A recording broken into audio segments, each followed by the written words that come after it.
सूर्यकांत झा जी, इन दोनों को अपना आशीर्वाद तालियों के साथ दीजिए। इनके समर्थन में जोरदार तालियां आपकी बजनी चाहिए। साथियों और दोस्तों, सुबह से ये कार्यक्रम डिस्टर्ब किया गया। इस कार्यक्रम को रोकने का प्रयास किया गया। यहां पर मंत्री महोदया जो है, उन्होंने प्रशासन से कह के हमारा लाउड स्पीकर उतरवा लिया, टेंट हटवाने का प्रयास किया। तब मैंने चुनाव आयोग के अधिकारी से बात किया, तब मैंने जिले के अधिकारी से बात किया और मैंने ये साफ तौर पे कहा कि लोकतंत्र के अंदर सभा करना, मीटिंग करना, वोट मांगना हमारा अधिकार है और इसको आप छीन नहीं सकते। लेकिन दूसरी तरफ मैंने ये सोचा कि आखिर इनकी सभा क्यों रोकी गई, क्यों इनका टेंट हटवाया गया, क्यों इनका बाइक हटवाया गया।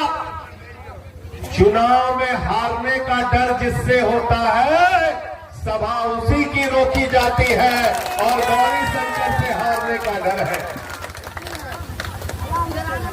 इनके नाम में गौरी भी है और शंकर भी है और इनके साथ महादेव भी रहते हैं। महादेव खड़े हो जाइए, ये देखिए है कि नहीं? अब बताइए आप, गौरी शंकर इंजीनियरिंग की पढ़ाई करके आए,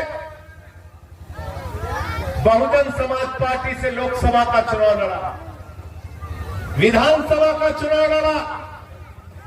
पिछले 20-25 वर्षों से आपकी सेवा कर रहे हैं और आज मैं आपसे विनती करने आया हूं, प्रार्थना करने आया हूं, इनकी सेवा का बदला वोट देकर देना, झाड़ू पर बटन दबा कर देना, ये आपसे कहने आया हूं। ये क्षेत्र समाजवादियों की धरती रहा, अन्याय के खिलाफ लड़ने वालों की धरती रही, अत्याचार के खिलाफ आवाज उठाने वालों की धरती रही। मैं आप सबसे विनती करने के लिए आया हूं, गौरी शंकर को यहां से जिताकर भेजिएगा। अरे झारखंड में एक निर्दलीय आदमी अगर मुख्यमंत्री बन सकता है तो आपका ये विधायक मंत्री क्यों नहीं बन सकता? आपको जिम्मेदारी है इनको यहां से चुनाव जिता के भेजने की। एक बात और याद रखना, मुझसे लोग सवाल करते हैं, पत्रकार कहते हैं संजय सिंह जी आप तो 83 सीट पे लड़ रहे हैं, आपकी सरकार तो बनेगी नहीं। तो मैं उनसे कहता हूं दो बातें। नंबर एक, क्या जेडीयू 243 सीट पे लड़ रही है? बताओ भाई, लड़ रही है क्या? तीर वाले 243 पे लड़ रहे हैं क्या? कमल वाले 243 पे लड़ रहे हैं क्या? अरे हेलीकॉप्टर लेकर जो चिराग लड़ रहे हैं 243 सीट पे लड़ रहे हैं क्या? हम वाले 243 पे लड़ रहे हैं क्या? नहीं लड़ रहे ना। हम वाले के साथ एक कुशवाहा जी की पार्टी है 243 पे लड़ रही क्या? हाथ के पंजा वाले 243 पे लड़ रहे हैं क्या? आरजेडी के लालटेन वाले 243 पे लड़ रहे हैं क्या? तो कौन सरकार में रहेगा और कौन सरकार से बाहर जाएगा, ये बिहार की जनता तय करेगी। इसको कोई माई का लाल तय नहीं कर सकता। दूसरा, गलत तो नहीं कह रहा, आप तय करेंगे कौन सत्ता में रहेगा, कौन बाहर रहेगा। लेकिन एक बात मैं आपसे कहना चाहता हूं, जो लोग हमसे सवाल करते हैं कि 83 सीटों पर आप चुनाव लड़ रहे हैं, मैं उनको ये कहना चाहता हूं, हमको बिहार के जनता के खजाने की रखवाली करने के लिए झाड़ू पर वोट दीजिए, हमको बच्चों के स्कूल के सवाल पर झाड़ू पर वोट दीजिए, हमको अस्पतालों के सवाल पर झाड़ू पर वोट दीजिए, हमको मोहल्ला क्लिनिक बनाने के लिए झाड़ू पर वोट दीजिए, हमको बिजली फ्री कराने के लिए झाड़ू पर वोट दीजिए, और हमको अपने खेत से मिट्टी उठाने के लिए जुर्माना न देना पड़े उसके लिए झाड़ू पर वोट दीजिए। ये आपसे कहने के लिए आया है। और जब आपसे हाथ जोड़कर वोट मांग रहा हूं तो इसलिए मांग रहा हूं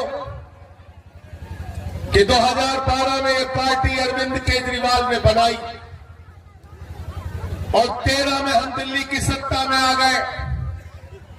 10 साल तक हमने दिल्ली में सरकार चलाई। आज भी जाकर दिल्ली के लोगों से पूछ लेना, आपका कोई रिश्तेदार दिल्ली में रहता हो तो उससे जाकर पूछ लेना। केजरीवाल जी जब मुख्यमंत्री बने, मनीष सिसोदिया शिक्षा मंत्री बने, तो सबसे पहले दोनों लोग बच्चों का स्कूल देखने के लिए गए। वहां मकड़ी के जाने लगे रहते थे, बच्चे टाट पट्टी पर बैठ के पढ़ते थे, बच्चियों के लिए टॉयलेट का इंतजाम नहीं होता था। मेरे भाइयों, आज उन्हीं सरकारी स्कूलों को एयर कंडीशन कमरे आपके बच्चों की पढ़ाई के लिए दिल्ली के अंदर आम आदमी पार्टी ने बनवाया। सरकारी स्कूलों में स्विमिंग पूल का निर्माण करवाया, सरकारी स्कूलों में एथलीट के ग्राउंड बनवाए, सरकारी स्कूलों में हॉकी के ग्राउंड बनवाए। अमेरिका के राष्ट्रपति ट्रंप की पत्नी हिंदुस्तान आई, मोदी जी ने कहा चलो गुजरात का स्कूल देख ले, उसने कहा नहीं देखना। बोले हरियाणा वाला देख लो, उसने कहा नहीं देखना। बोले योगी जी का स्कूल देख लो, उसने कहा नहीं देखना। बोले बिहार का स्कूल देख लो, उसने कहा नहीं देखना। तो फिर ट्रंप की पत्नी से मोदी जी ने कहा आपको देखना क्या है, तो उसने कहा हमको केजरीवाल और मनीष सिसोदिया का सरकारी स्कूल देखना। राजनीति हमने की बच्चों का अच्छा स्कूल बनवाने के लिए, राजनीति हमने की आपके बच्चों को अच्छा भविष्य देने के लिए, राजनीति हमने की कि आपके बच्चे बाबा साहब डॉक्टर भीमराव अंबेडकर के सिद्धांतों को मानते हुए आगे बढ़ेंगे, उनका भविष्य उज्जवल होगा। क्योंकि बाबा साहब ने कहा था शिक्षा शेरनी का वो दूध है जो जितना पिएगा उतना दहाड़ेगा। बाबा साहब के सपनों को साकार करने के लिए हमने राजनीति की, हमने शिक्षा के क्षेत्र में काम किया, और आज बाबा साहब के सपनों को कुचलने का काम हो रहा है। इस चुनाव के अंदर स्कूल की, अस्पताल की, शिक्षा के, आपके भविष्य की बात नहीं हो रही। भारत का प्रधानमंत्री चुनाव के मैदान में आता है, कहता कट्टा ऐसे चलाया, गोली ऐसे चलाया, बारूद ऐसे चलाया। अरे मजाक बना दिया है इस देश का प्रधानमंत्री ने। हम चाहते हैं तुम हमारे बच्चों के भविष्य के बारे में बात करो, और ये ताकत आम आदमी पार्टी में है और किसी दूसरी पार्टी में नहीं है। खाली क्या चाहिए? 400 पार। क्यों शशिकांत, क्या चाहिए? कहते काम करब चाहे ना करब, हमके 400 सीट दे दे बस। 400 पार, 500 पार। किस लिए चाहिए 400 पार? 400 पार चाहिए बाबा साहब के संविधान को बदलने के लिए, 400 पार चाहिए भारत के संविधान को बदलने के लिए, 400 पार चाहिए दलितों, पिछड़ों, आदिवासियों के आरक्षण को खत्म करने के लिए, 400 पार चाहिए अल्पसंख्यकों का, मुसलमानों का हक खत्म करने के लिए। लेकिन मैं मोदी जी से कहना चाहता हूं, मैं एनडीए वालों से कहना चाहता हूं, मैं नीतीश कुमार जी से कहना चाहता हूं, ये देश किसी मोदी और नीतीश कुमार के फरमान से नहीं चलेगा। ये देश बाबा साहब के संविधान से चलेगा, बाबा साहब डॉक्टर भीमराव अंबेडकर के सिद्धांतों पर चलेगा।